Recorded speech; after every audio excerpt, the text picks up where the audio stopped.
موسیٰ علیہ السلام کے زمانے میں قحط آ گیا، بارش نہیں ہو رہی تھی۔ سب نے عرض کیا حضور بارش کی دعا کریں۔ کہا چلو، تو آپ نے بارش کی دعا کی، نماز پڑھی، دعا کی، دھوپ اور تیز ہو گئی۔ تو موسیٰ علیہ السلام نے عرض کی یا اللہ ہم نے بارش کی دعا کی ہے اور آپ نے دھوپ اور تیز کر دی۔ تو اللہ تعالیٰ نے فرمایا موسیٰ یہ جو لوگ کھڑے ہیں نا، اس میں ایک آدمی ہے 40 سال سے میرا نافرمان ہے۔ 40 سال سے اس کی ساری فائل سیاہی سے بھری ہوئی ہے، کوئی ایک وائٹ ڈاٹ نہیں۔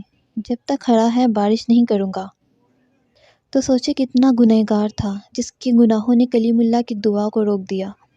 خیال میں آ رہی ہے میری بات؟ تو موسیٰ علیہ السلام نے اعلان کیا بھائی نکل جا، دوسرا دا بیڑا نہ بول۔ تو اس شخص نے ادھر دیکھا ادھر دیکھا کہ شاید میرے جیسا کوئی اور بھی ہو، تو کوئی نہیں تھا۔ تو وہ کہنے لگا اب اگر میں نکلا تو ذلیل ہو جاؤں گا، اور اگر میں کھڑا رہا تو بارش نہیں ہوگی۔ اب یہ اللہ کو پکارنے لگا، اور یہ پکار اللہ کی محبت میں نہیں اور نہ ہی گناہوں کی ندامت میں ہے، یہ پکار ہے عزت بچانے کے لیے کہ میری عزت رہ جائے۔ تو اب یہ دل ہی دل میں کہتا ہے کہ میرا رب 40 سال میں نے تیری نافرمانی کی، تو مجھے مہلت دیتا رہا، مجھے چھپاتا رہا، تو مجھے معاف کر دے۔ اب اگر تو نے بارش نہ کی اور مجھے نکلنا پڑا تو میں ذلیل ہو جاؤں گا۔ آپ نے توبہ کی کیفیت دیکھی ہے؟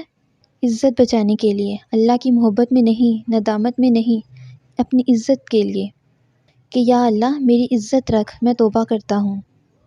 40 برس کی نافرمانی، 40 سیکنڈ کی نہیں، 5 سیکنڈ، 2 جملے اور گھٹا اٹھی اور بارش شروع ہو گئی۔ سبحان اللہ۔ موسیٰ علیہ السلام نے پوچھا یا اللہ بندہ تو نکلا نہیں تو بارش کیسے ہو گئی؟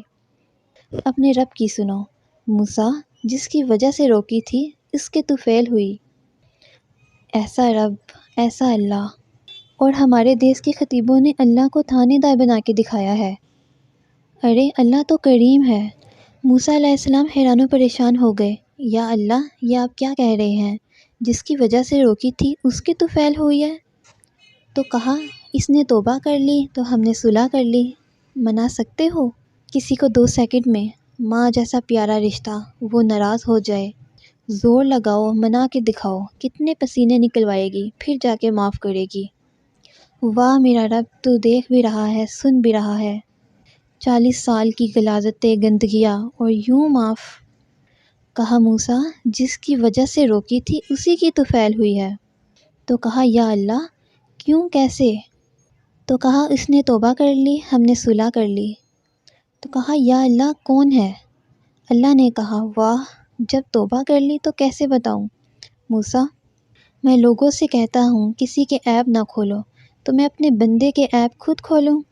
یہ میرے اور میرے بندے کے درمیان ہے، یہ اللہ ہے۔ یہ تعارف میرے نبی کریم صلی اللہ علیہ وآلہ وسلم نے کروایا۔ میرے عزیزو آپ میرا سرمایہ ہو، لا الہ الا اللہ۔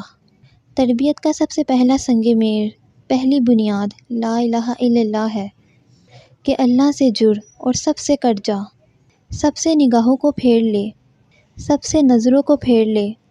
اللہ سے جڑنے کا مطلب یہ نہیں کہ تم جنید بغدادی بن جاؤ، بشر رہو گے، گناہ ہو جائے تو سر جھکا لو اور پھر اس کا معاف کرنا دیکھ کیسے ہے۔